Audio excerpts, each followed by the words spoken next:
Good morning, everyone.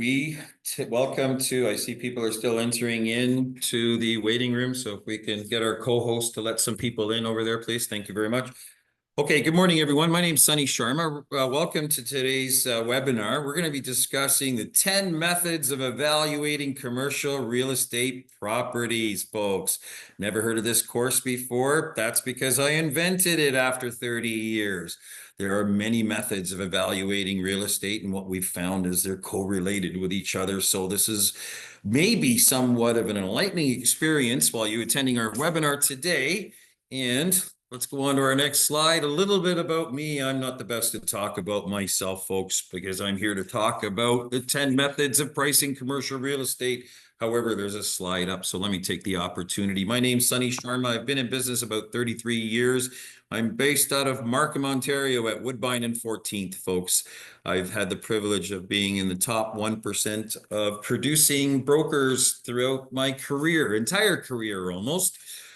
We've taken a few steps back now in helping mentor others within our brokerage to reach different milestones in their life, and also incorporating a lot more commercial training on a weekly and monthly basis.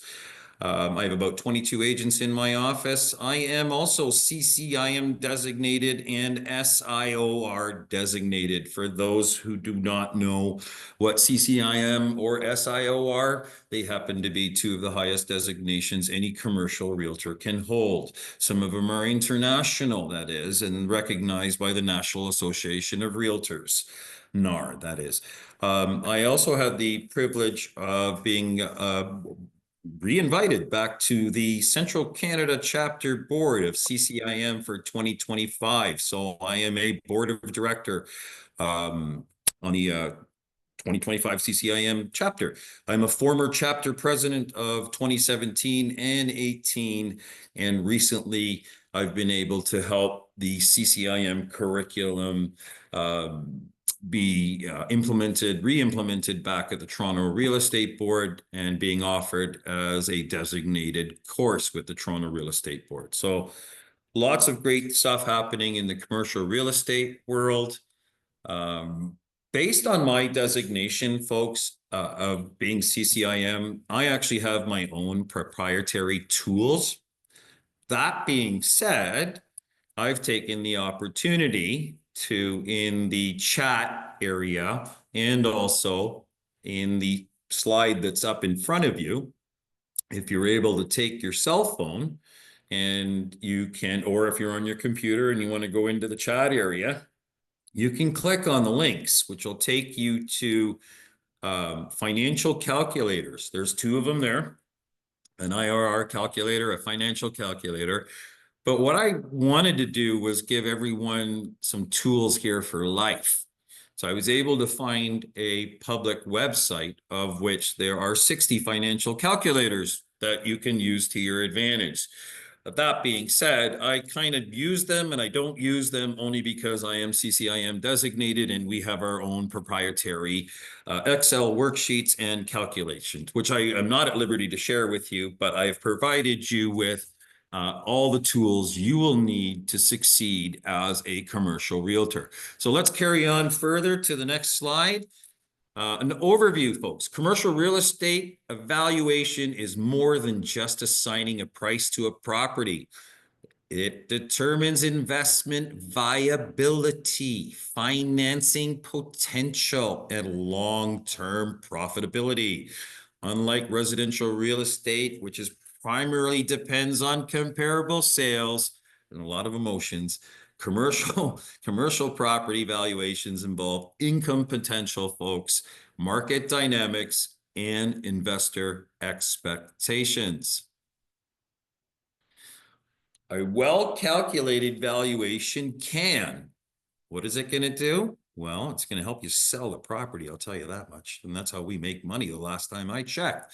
It's going to help investors make informed decisions, folks, ensuring they don't overpay or underestimate risks. That's very important, risks in our business.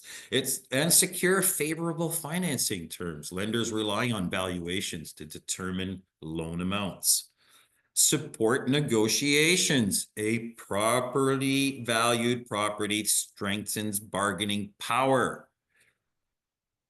Assesses investment returns, ensuring investors understand the potential ROI, return on investment, before committing capital. And guide property improvements, identifying whether renovations will add significant value. What a journey when we calculate a proper valuation to a property. Key challenges in evaluating commercial properties? Well, unlike residential real estate, where market pricing is more straightforward, commercial properties present unique challenges, including income fluctuations. So income, commercial property, so vacancy rate in Toronto, rents may vary based on the tenant mix, the lease terms, and economic cycles. Seems to be a lot of supply downtown right now for rental product, and it seems like the marginal price or rental dollar per square foot seems to be adjusting accordingly to the excess supply versus the demand that's present. So market volatility, so economic trends, interest rates. Everyone knows about the interest rates that we have right now, and supply and demand shifts impact value. Property specific factors, location, zoning, building conditions can heavily influence pricing. I have product in downtown Toronto, folks. I have multi-res units downtown Toronto that could be an 8-year-old building or a 75-year-old building. So lack of comparable sales. Unique commercial properties often have fewer direct comparables. It's the nature of the beast, folks. This is why we have 10 different methods of evaluating commercial real estate. You can use a mosaic of all of them, or maybe you're one or two of them, whatever's more important for you to serve your clients, that is. So cap rate and risk assessment. Different investors accept different levels of risk, leading to varying valuations. So from the 10 methods, so in today's session, we're going to explore 10 commonly used methods. And what we've done is we've categorized them into 3 main approaches, folks. Each method has its strengths and limitations, as we mentioned before, and commercial real estate professionals often use a combination of these methods to arrive at a reliable valuation. So what are we going to learn at the end of this seminar? Nothing. No. Most definitely, we're going to learn the 10 methods. It's what you're most comfortable with in presenting. And if you're going to need more assistance after the seminar, you can always sign up to further courses or come on in the next time in person, the next time we hold this course. So what we're going to learn today, by the end of today, we're going to understand the 10 key valuation methods and when to use each one. We're going to learn how to calculate investment returns and assess risk. We're going to gain insights into real-world valuation challenges and how to overcome them, and be equipped with practical tools to analyze commercial properties more effectively, folks. Let's dive in. Remember, I've given you access to all the financial calculators that you're going to need for the rest of your life evaluating commercial real estate, from the links in the chat group. And initially we had the QR codes up at the beginning of our presentation. So we've summed this up into 3 categories. So first approach is a market-based approach. Many of us are used to that. We're used to completing letter of opinions or CMAs as realtors. That being said, market-based I'm having a struggle on that word. Market-based approaches. We use recent sales and market trends. So it's a sales comparison approach, folks. We can also use a price per foot and unit method. So if we were selling a multi-res apartment, we can say they were selling for $450,000 a unit approximately. Or we can break it down into even a price per square foot. Let's move on to number 2, which is the income-based approaches.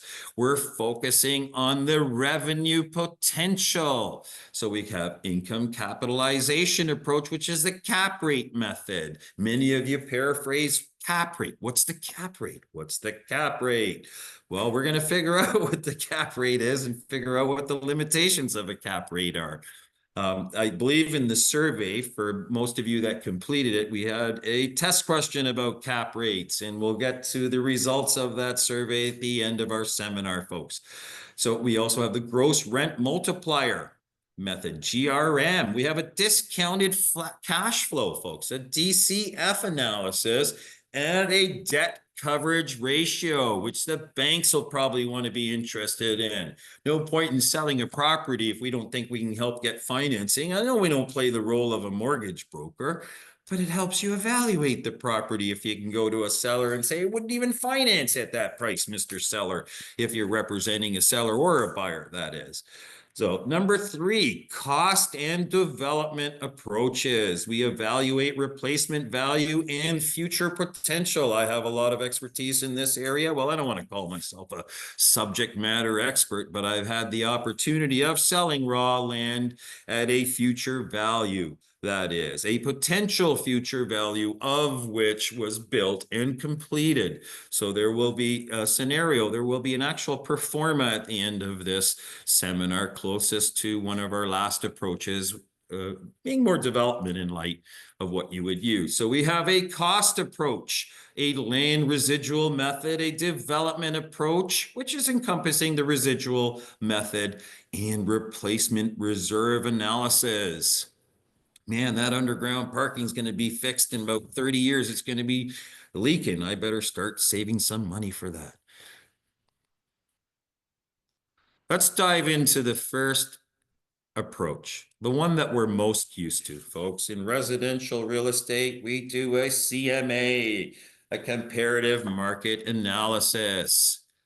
This is one of the most commonly used methods, especially for properties with many comparables in the market. It involves analyzing recent transactions of similar properties, making adjustments for differences such as location, size, condition, and amenities. Now, let's take for an example, a store with an apartment on Gerrard Street. One of my recent solds. This was quite easy to evaluate, folks, from a comparative market analysis approach. It's one of the 10 approaches that I used. Seeing that Gerrard Street is full of a retail store type front environment with apartments above, there are many comparables over the last few years of which one can pull from.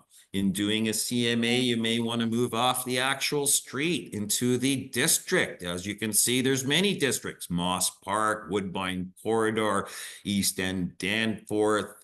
Now you may move right in. So that's the community. Now you may move up to a district level. So you're using 3 different approaches, folks. Sorry, not 3 different approaches. You're only using number 1, which is a comparative market analysis.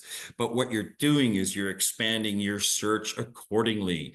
So you're using the street, the community, and the actual city that it resides in. Being part of TREB Commercial, you have access to this data. And fortunately enough, any of the commercial properties that are listed on TREB usually show a price of what they're sold for and have all data and are policed as far as information is concerned. So continuing on forward with the sales comparison approach, which is our market approach, it's best used for retail spaces. Hey, I just said I had a retail store with an apartment above, or office buildings or multifamily properties. You may go in particular neighborhoods and see a batch of low-rise apartments of, 6 units, 8 units, 4 units, quads. They set value. You can see that they've been sold over time. So key factors: recent sale prices, market trends, and property condition. Our challenges are finding true comparable properties. So remember, this is one of the methods, and our markets do fluctuate. So example, a 5,000 square foot office space recently sold for $2 million in a prime location. So if your property has a similar profile and it is in a less desirable area, an adjustment may be needed to account for location difference, folks. Price per square foot. I like this one too. This is a great indicator of certain verticals that you're working out there. If you happen to be working the office vertical or the industrial market vertical or a retail market vertical, this method simplifies valuation by calculating the price per square foot for office, retail, and industrial places, or price per unit for multifamily, hotels, or self-storage facilities. Here's a prime example of a property that recently sold. I actually had an offer on this property a while back, and I'm quite surprised to see the price that it actually sold at. It sold at $17.25 million. This is an iconic transaction, or a location, that is, if you've grown up in Scarborough, of which I have. Right beside Scarborough Town Center is a building called 55 Town Center Boulevard, folks, and that just recently sold at $17.25 million. That was listed for $30 million.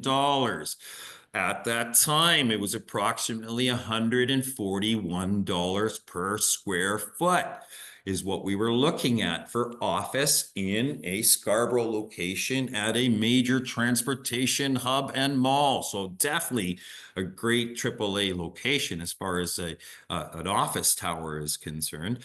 But the main point is what we're trying to figure out, depending on what asset type you're looking at, is you can actually break it down to $1 per square foot based on recent transactions that have completed within that vertical or that product or that asset class that you're looking at.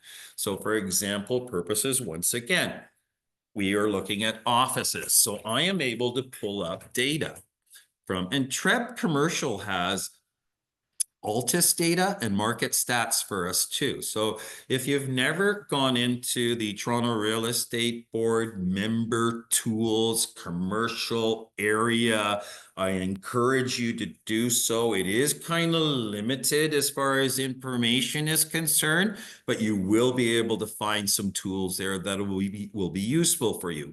Also, we'll be referring to the construction guide later on at the Toronto Rough Construction Guide. Now, I'm jumping a little bit too far ahead in slides right now, but let's focus back down to the dollar per square foot. Majority of times you'll be able to evaluate how large a building is and divide it by the price of what it's sold for, hence giving you $1 per square foot. And this, to be honest with you folks, is an awesome deal for office. Where can you buy 222,000 square feet, an 8 or 9 story building, folks, and all concrete? You can't even build the concrete for this price nowadays. It's probably 12 million in just concrete nowadays. What a deal this is. And there is a higher and better use to this building because it is zoned commercial res, and it is on just shy of a 2-acre lot, of which you can build another residential tower, and there's income coming in. So we won't even get into the income side of it. Main point in this is price per square foot or price per unit. Price per square foot or unit method is best used for a quick market analysis. Hey, in Scarborough, an office tower just sold for $77 a square foot, and 2 intersections over, someone's charging $140 for an office tower per square foot. There's a large discrepancy in the market, CMA. So comparable multiple properties in the same area. The challenges, folks, are it does not consider income potential. The 2 buildings may have a similar price per square foot, but vastly differ in rents. Maybe my rents, I have a fully occupied building at 55 Town Center Boulevard, and the one at Warden and 401 is only 50% occupied. So an example, the 10,000 square foot retail space recently sold for $6 million, equating to $600 a square foot. A nearby 8,000 square foot retail property might be valued at 4.8 million using the same matrix. Income capitalization approach, folks. The cap rate. Everybody loves to paraphrase a cap rate, and I don't know what your cap rate is. I know what my cap rate is. So the cap rate is a crucial matrix in commercial real estate that determines value based on net operating income. Did you know, folks, that there is data available? We'll get into the formula in just 1 second. However, in an existing, I happen to pull up a property that I have listed in Scarborough, and it is a 1.3 acre industrial piece of land with a 7,000 square foot building on it. So what nice footprint. There's lots of room for growth on this property, and it's zoned heavy industrial, which is so rare to the Eglinton LRT line, folks. However, when pulling up data with the resources of, let's say, Altus or CoStar, you can, or LoopNet, you can buy into these resources being a commercial realtor. We do as a company and help our agents with this data, that is. But how do we establish a cap rate? Well, if you take a look at the information that's up in front of you, it gives us a lot of information. But if you look in the bottom right-hand corner, it says market cap rate. For the property, it's lacking the key property that I picked up. But for the 1 to 3 star category of this product asset class type, the going rate in this area is a 4.8% cap rate, folks. In our submarket, it is 4.7% for like type properties being industrial in the submarket in 1 to 3 star category. Not only that, it gives you the average market sale price.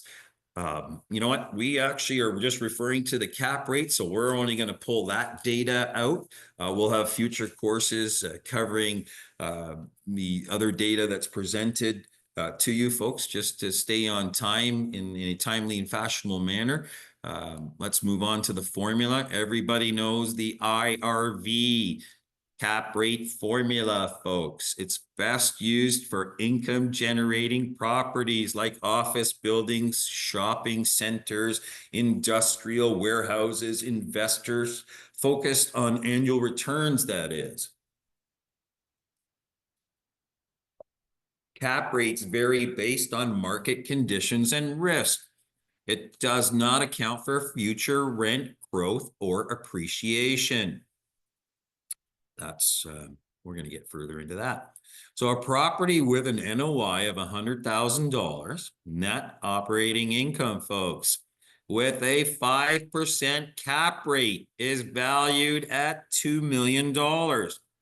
In our previous example, we were just looking at a prime industrial property, 3-star ranked in Scarborough, which had a given cap rate in its market of 4.7 to 4.8. The cap rate for this property seems to be 5%, and this is how you work it out. It is worked out to be $2 million. Continuing on with the gross rent multiplier, it estimates the property's value based on its gross rental income. This is best used for multifamily properties and rental units, folks. Quick rule of thumb analysis. This is just quick rule of thumb, all right? The challenge is it does not consider operating expenses. Market GRMs can vary widely. Example, an investor in a particular market may pay 10 times the annual gross rent. And a property that earns $150,000 gross rent per year, the estimated value would be $1.5 million. You know, this is a somewhat of a personal valuation too, but it's also market driven in a less supply type purpose-built rental market whereby vacancy rates are low in a Class A city with increasing rents, an investor may say, yeah, I'm willing to pay 8 times the GRM or 10 times the GRM.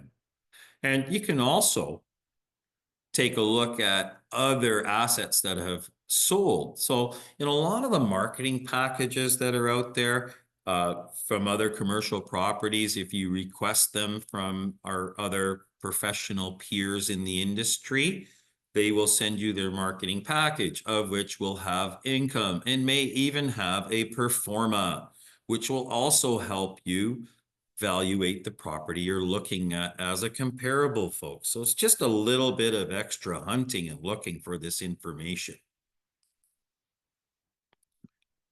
Discounted cash flow. Hey, you're going to give me money in the future, but I want to know what it's worth today. A DCF analysis projects future cash flows and discounts them to present value, considering the time value of money, folks. And it's not your value of money, it is the value of money and time and how it correlates.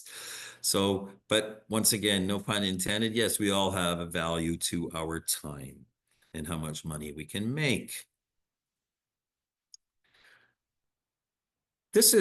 So what we've done here is we've taken cash flows, which are the same in each period, and cash flows, which are not the same in each period. Now, the links that were provided to you in the chat section and at the beginning of this webinar, those are the financial calculators that you will use and input the cash flows and the discount rate of what you're looking at to figure out what a present value is. Whether they are the same cash flows for the entire period or the cash flows are different.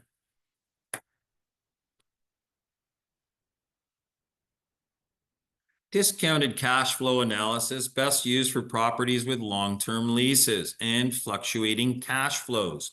Institutional investors looking for a precise valuation, folks. You know, institutional. We've got REITs out there. We've got hedge funds. We've got funds out there where they're taking, you know, look at the teacher's pension fund. Now, they happen to, worst example to use, they happen to be cash rich. So their cap rate is quite low. And they're long-term investors too. Discounted cash flow requires accurate forecasting of rental income expenses and an exit value. You're almost determining an internal rate of return too, folks. Let's move on further. Your debt coverage ratio. Debt coverage ratio. Well, who's going to finance this deal? Is it going to be a bank? Am I all cash? Which really doesn't make sense. If you do a DCF and you look at your returns, you'll be able to see. And we're going to cover that a little further on another example. It'll happen to be one of our builders examples of leveraging and not leveraging. So the debt coverage ratio. When we're selling a property, we should take a step back as realtors, folks, and see if it's actually going to appraise for what it's sold for, or if it actually generates enough income to pay its debt, hence the price that you need to start off with in order for it to pay off its debt. So the debt coverage ratio method is best used for lenders. So you may have some friends out there that are lenders, but you can actually figure out some of this yourself. You're taking the net operating income divided by the annual debt that has to be paid. So ensuring investments are not all over leveraged. The challenge is debts may vary on interest rates and lending policies. Example, a property has an NOI of $120,000 and an annual mortgage payment of $100,000. So if we use the DCR formula, it's $120,000 over 100. which our DCR is 1.2. That's not significantly the greatest number out there. That just means for every dollar that I have in expenses, I'm making $1.2 in income. Since most lenders require a DCR greater than 1.2, this property barely qualifies for financing. Let's say you had a DCR of 2. That means it's producing $2 for every dollar in expenses. Great company. I like this one to buy. Great location. The cost approach. Love this one. This is sometimes I use this, intermix this with the land approach and cost approach and using depreciated value. So this is something that's a great guide. And this method estimates the property value by calculating the replacement cost minus any depreciation, folks, and reproduction costs too. I'm not sure if you're aware of this or not, but we've got some great resources as being Toronto Real Estate Board members. I apologize for the 2024 rough advanced guide to construction costs. We don't have a 2025 yet. We've only started 2025, so I can give you the latest and the greatest. You can actually pick this up at your TREB store, your Toronto Real Estate Board, and this will give you a good idea as to what it costs to build particular types of asset classes. Wonderful. Using the cost approach. So if someone's trying to sell you a building for 10 million and it maybe only cost you 3 million to build, well, what's the cost of land? Maybe we got to find a different location and this place will be on the market expiring many years over.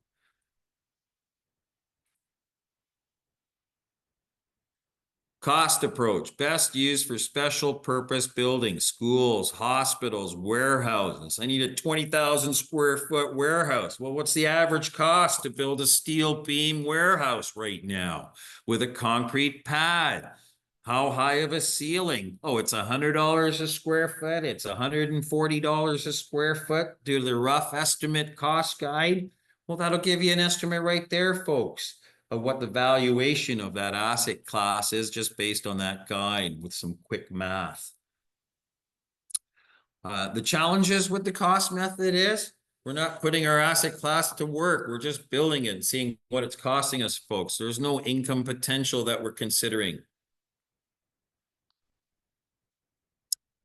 The land residual method, number 8. We're edging close to number 10, folks. And remember, if you feel you need more commercial training and you want to expand your knowledge base, we'll offer you a special at the end of this free webinar that you can sign up to, whether it'll be remotely or in class here. I like the in class myself. I think I mentioned that. Land residual method, folks. Well, it cost us $2 million to build a property and build a building, a commercial building, and the owner is asking $6 million for the property. It's only a 1 acre piece of land. Does that acre mean, is that acre really worth $4 million? So this is best used for vacant land and redevelopment projects. I just gave you an example of using the math backwards, folks. If you actually have a warehouse on a plot of land, you can figure out how much it costs to build that building with the cost report, depreciate it, subtract it from the purchase price, and get a better understanding of what the owner deems as their land value or where they're deriving their value of, let's say, hypothetically speaking, $6 million. So vacant land and redevelopment projects highly dependent on zoning and market demand. Those are the challenges, folks, of the land residual value. If you notice, land along Eglinton Avenue East and West has been rezoned. So it's highly dependent on zoning and market demand as a result of the rezoning. If you go and take a look at all of the high-rise multi-family density applications that are in the city, you can actually see the signs posted all along Eglinton Avenue, east and west on particular subject properties. An example here is if a completed retail plaza will be worth 10 million and the construction costs are 7 million, the estimated land value is 3 million.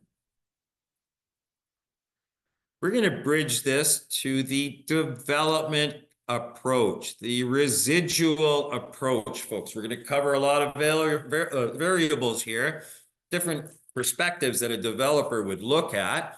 And we get developers in all sizes, folks. You can get your mom and pop that bought a lot that want to develop it into a quad or a triplex, that is, or a small little store with an apartment or a small commercial plaza. Or you can get large enterprise divisions that are bona fide true developers.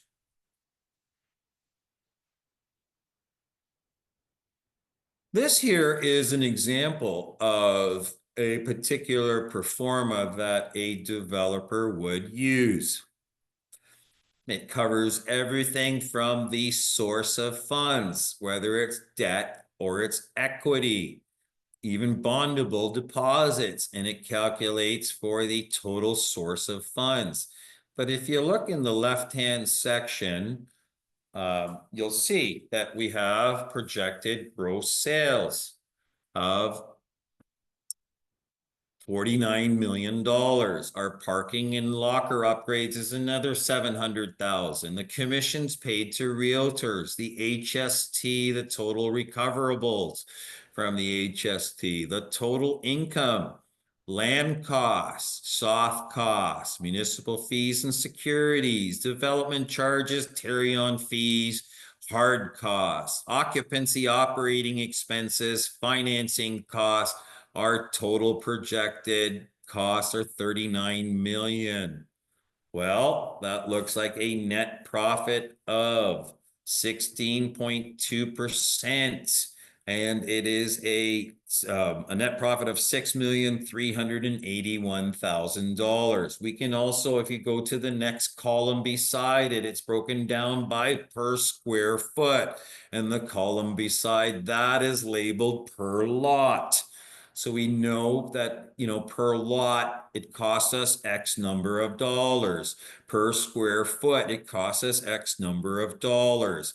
The total project. Now, going on to the top right-hand section, we're looking at the use of funds. Where is most of the money going, folks? The land costs, soft costs, municipal fees, development charges, carry-on fees, the hard costs of construction. But if you sum up all the others, you put them all down the bottom, it's 39%, including financing costs. Moving on to, and they've also got a cash flow and cash outflow. So in the bottom right-hand corner, you can see when cash has got to go out and when cash has got to come in. Here is the summary of this. You want to hear the beauty of this here? The left side is non-leveraged. The right side is leveraged.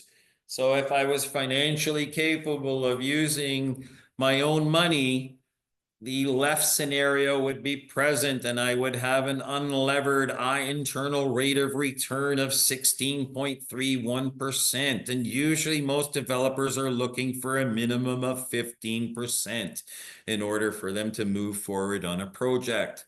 An unlevered EM is equity multiplier is 1.26.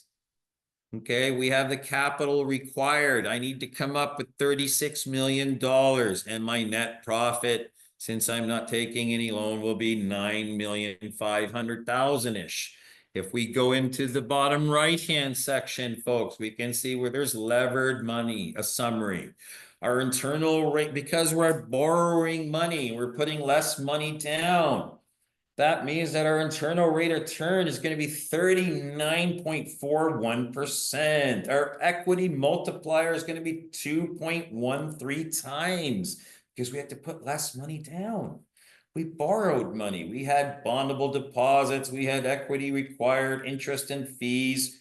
We subtracted all that and we came up with an actual net profit of about $6 million, $6,300,000.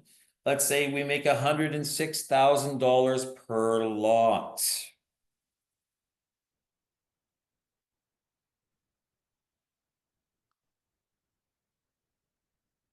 So, as you can see, the development approach has a residual approach. It's best used for real estate developers and investors evaluating new projects.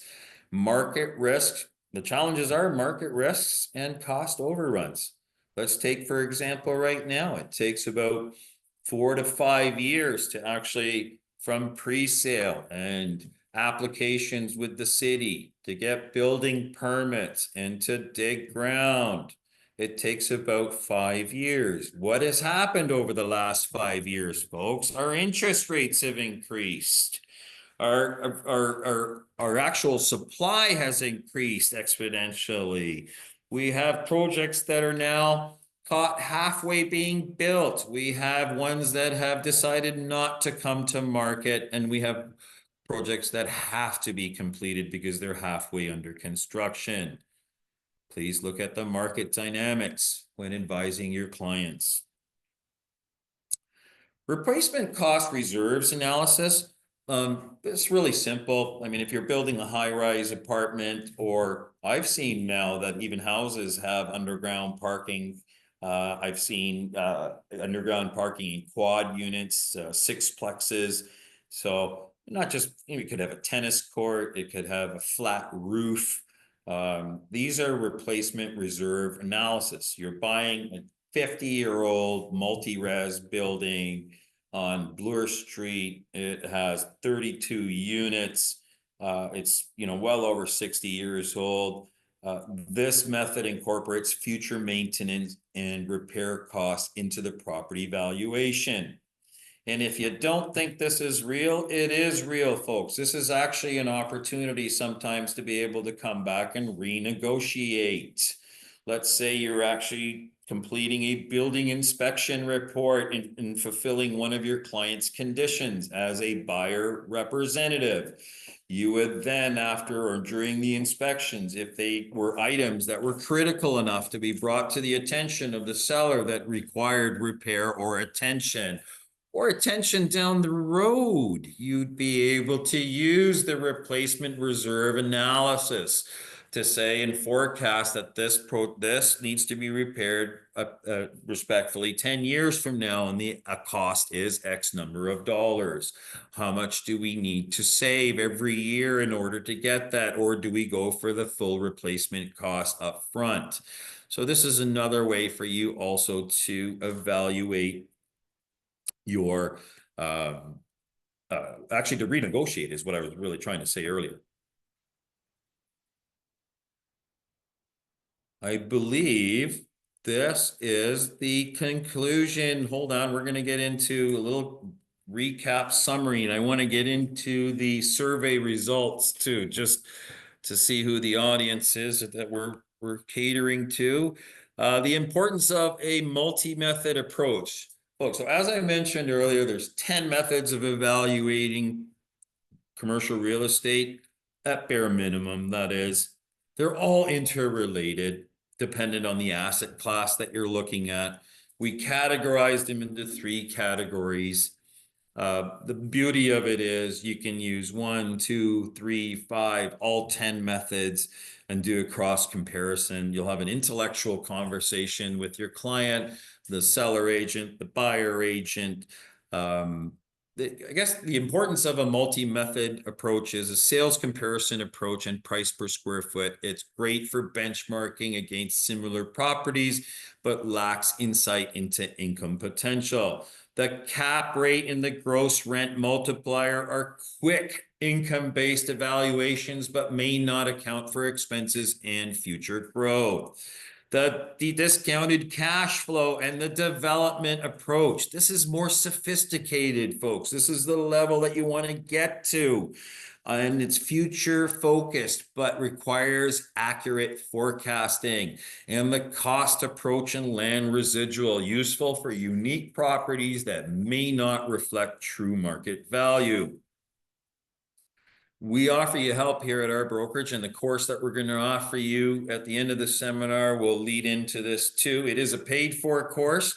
They say giving starts the receiving process, folks, and I'm here to give you today the knowledge that you need to catapult your future moving forward.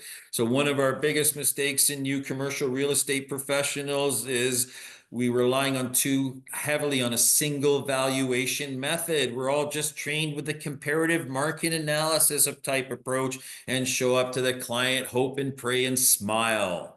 There's no hope and praying and smile, and there is actually a formula and 10 different methods, as we've just covered, that you can use to wow your clients. If you need more help with these approaches and actually breaking them down on a per property basis, you'd have to be here for us to help you with that. And we can most definitely have the tools here to help you break them down. So each approach has strengths and weaknesses, as we've covered, and no single method can provide a perfect valuation of its own. Understanding the role of market conditions, folks. We have market trends. We had inflation. Interest rates are coming down, right? Inflation was going up. Now it's coming down. Interest rates were going up. Now they're coming down. Employment levels were going, unemployment was actually at a good steady level, but it's going up again. And, you know, this impacts our investment activity, folks. Supply and demand. There's a surplus of condos. You can get your great rental rate downtown right now. If you're looking to rent out your house and go live for a cheaper price downtown, folks, you can get a return on your investment this way. High vacancy rates reduce property values, while low supply drives up prices. Investor sentiment. I mean, you're talking to clients right now. There's lots of propaganda out there on the social media and news bulletins. But if you actually take a look at the Toronto Real Estate Market Watch, prices are going up, properties are selling, and yes, there's more inventory. It's cyclical in nature.